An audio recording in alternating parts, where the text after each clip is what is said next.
Jalen Polk was drafted by the New England Patriots in the 2024 NFL Draft, early in the second round, 37th overall. That's a major pick. And this came just one round after the Patriots took their future franchise quarterback, 3rd overall, in Drake May. The idea was clear. Pair him with a young, promising rookie receiver to grow with, to develop with. Now, let's be real. I get it. The Patriots' recent draft history at wide receiver hasn't been inspiring.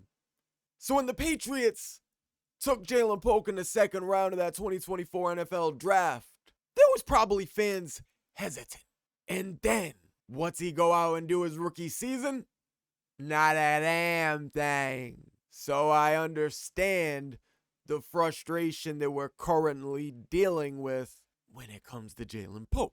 But I'm not going to let you guys off the hook completely bashing Jalen Polk, calling for his release. Not yet. He was drafted early in the second round, 37th overall in the 2024 draft, for a reason. He played at the University of Washington on a stacked offense. He played with the Dunze on the opposite side of him. Still managed to put 1,100 yards up, 9 touchdowns his senior year. Michael Penix's quarterback. All right, and he had to grind prior to that. From Texas, phenomenal player at high school. Forget what the name of it was. Lufkin. Yeah, out of Lufkin, Texas. Lufkin High School. First team all-districts. Then he went on to play for the Texas Tech Red Raiders before finally transferring to University of Washington, where he became a household name. Enough of a name for the Patriots to take him at 37 overall, early round 2. And it's so early, I like to call them guys basically first rounders. All right, and I get it with the Patriots' recent draft history. I won't go back too far because we could. We go all the way back to Chad Jackson. But let's just go Tyquan Thornton. Let's just go N'Keal Harry. Now, again, the Chiefs' social media accounts got Tyquan Thornton looking like he's going to make the team over here. So maybe, just maybe, he'll turn his career around. But, yeah. Didn't work out well for us. But with all that said, let's be real, man. Polk's rookie season in New England was underwhelming, to say the least. I mean, he didn't stand out, that's for sure. Well, maybe in a bad way, but did he get many reps? I mean, he got more than Javon Baker, so you got to make do with your opportunity as you can. He was out there enough. But how much of the situation was on him versus his situation? First-year head coach Gerard Mayo didn't even basically know how to handle his job. Okay, and just because he had Drake May eventually, he didn't even start off with Drake May, but that's still a rookie quarterback. As a rookie yourself. It's asking a lot. Constant lineup rotation. The offensive line was a mess. Drake May didn't even have time half the time. Running for his life. Drake May would make plays by himself. How are you supposed to get the most out of guys like Jalen Polk? For real. I'm just asking. But I'll admit, it wasn't an ideal rookie season. But it doesn't mean he can't play. Here's what I'll say. Don't fall for that move on fast mindset. Out with the old, in with the new. Be careful. This is where the fan base and honestly even some inside the building really need to pump the brakes. Be cautious. Because I feel like from fans especially, there's this mindset, if a guy doesn't flash right away, be done with them. Be gone. Bye. But Polk, and let's even put Javon Baker, and how about even especially Kayshon Boutte? These players are all developing, and I said especially Kayshon Boutte because he's going into his 3rd season. And he's still the same age as guys like Polk and Baker, and even Kyle Williams. That's how young he is. What I'm saying is they're still developing. You can't just toss out big-time investments after 1 year because things didn't go your way. It's just not good business. It's not good operation. And I think people are logical and can come to the realization that getting rid of Jalen Polk right now would be a terrible idea. Unless he, dog crapped the bed all camp long. Now, he's not going to be a wide receiver 1 overnight, but let's see what he can do with his first full off season with Drake May and an actual head coach, first of all. And secondly, a respectable offensive coordinator. I think Jalen Polk could shine. Now, yes, the wide receiver room is very stacked. That is absolutely true. And that's going to be the toughest thing to deal with for guys like Jalen Polk and the rest of that wide receiver room, minus maybe Diggs and a couple others. Let's talk about that right now. Yes, it's going to be a battle. Patriots have 12 wide receivers on the roster currently. And even Kayshon Boutte said it himself, only about half of us are going to end up on the final roster. We all know we're competing, so it should be a competitive room all camp long. But you know the guys know which ones they're really battling with. There'll be a different type of edge. So, locks. I have 3 of them. I'm going to break all 12 receivers down right now for you by categories. I got 4 categories. Locks, strong contenders, real battle, and then the long shots. So the locks, obviously going to be Stephon Diggs, wide receiver 1, as long as he stays out of trouble. All right, I should put that in asterisks. As long as he's out of trouble, that goes for anybody. But Stephon Diggs is our number 1 lock. Number 2, Kyle Williams, just drafted. Be careful. Who else was drafted just a year ago? Yeah, he could be a year later saying, get him out of here. But that's what I mean. You got to be realistic, guys. And I do too. If a wide receiver is going to perform the way Polk did last year, they should expect to be on the bubble. I agree. But we also got to come to a realization of what the best way to handle this is going forward for the team. Now, the good news in Kyle Williams is there's a lot of hype around him. Okay, you even seen Julian Edelman showing up to OTAs, dapping up Kyle Williams. I feel like as soon as they touched hands, he took some of Edelman's energy. And even if he just got a small smidge of it, add it to his game already. Woo! I'm excited about Kyle Williams. He's a lock. Third lock is going to be Mr. Slot Pop Douglas. Trusted slot guy. Those are your 3 locks. No ifs, ands, or buts. There's no way any of those guys don't make the team unless they're in trouble. Next is going to be strong contenders. I actually only have 2. Matt Collins, he's coming in to make this roster. I didn't put him as a lock, even though he probably should be. But there is a scenario where if Matt Collins just can't stay healthy all training camp and all the young guys just ball out, they could let him go. Definitely could. But I have him a strong contender because he's most likely going to be back out there come training camp.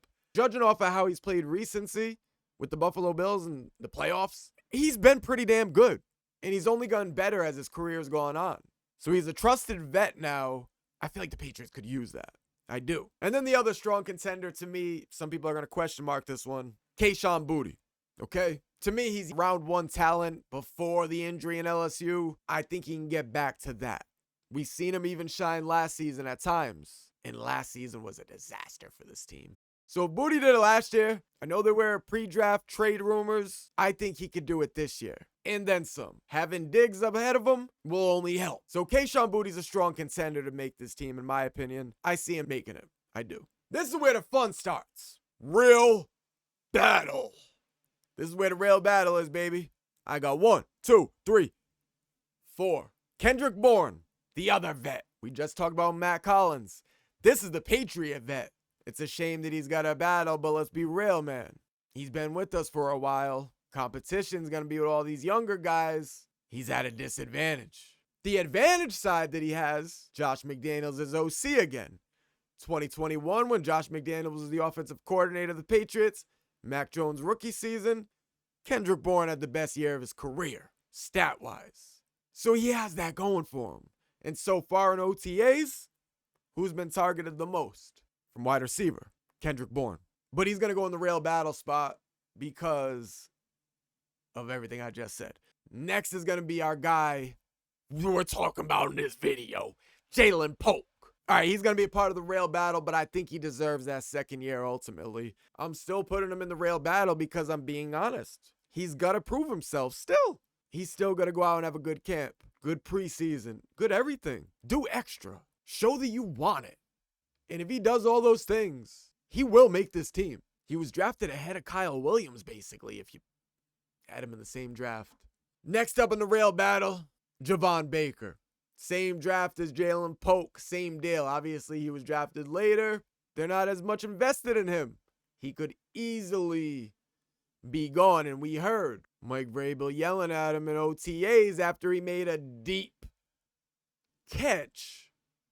The problem was it was after a push-off, and he decided to celebrate. Now, the push-off's one thing. Mike Vrabel probably wouldn't have screamed at him. When you start celebrating and you committed a penalty, bro, not gonna work. He got chewed out, and then after practice, he was seen walking off the practice field with Coach Vrabel by his side, coaching him up. So some people took it as time's running out, and it could very well be. But I haven't lost faith in Baker yet. None of these guys I've really lost faith in yet. I like to wait for training camp. I'm not making these cuts. OTAs, neither are the coaches. Unless Stephon Diggs pulls out some tootsie, then. But yeah, we're not done with the rail battle either, guys. Now, is this overhyped or is it justified?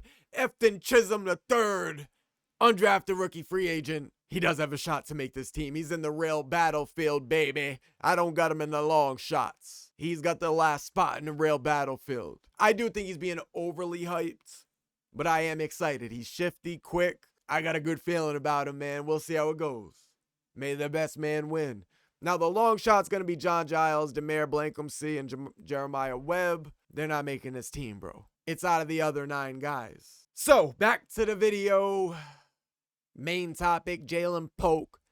He's firmly in the mix, and this is exactly the type of second-year player you want to give a fair chance to. He's not a lock, but he definitely belongs in the mix given that opportunity. He's going to have an edge over some of the other guys because of where he was drafted. Yes, he is.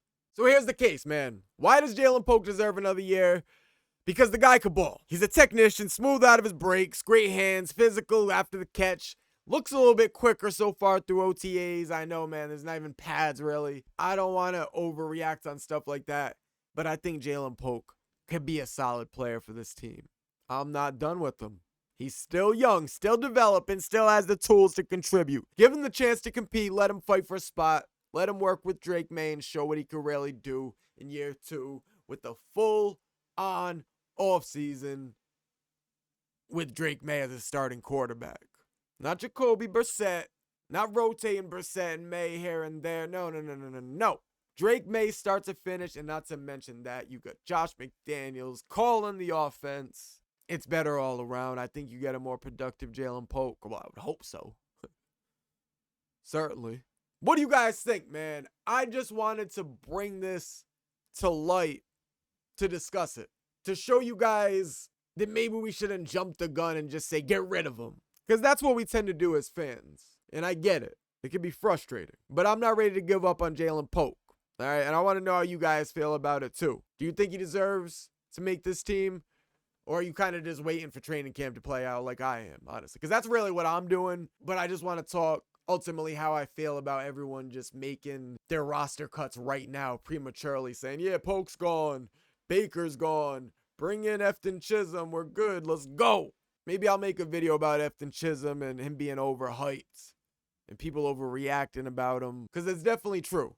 They are. I'll be rooting for him to make this team, though, but I'm one of those Patriots fans that once they're on the team, if they have a good personality and they have any ounce of talent, I'm rooting for them. You know what I'm saying? That's the fan I am. So it's tough to see guys lose against each other, especially ones that I like. Ultimately, that's why coaches are coaches. They make these tough decisions. Let me know what you guys think. If Jalen Polk makes this team, or if he's on the outside looking in and has to win his way back in. Let me know in the comment section. Make sure you smash the like button. If you're new, make sure you subscribe to the channel so you can stay interacting with the channel. It's all love, you guys. It's boy Scotty Butte, Pat's Planet. Till next time, I'm out.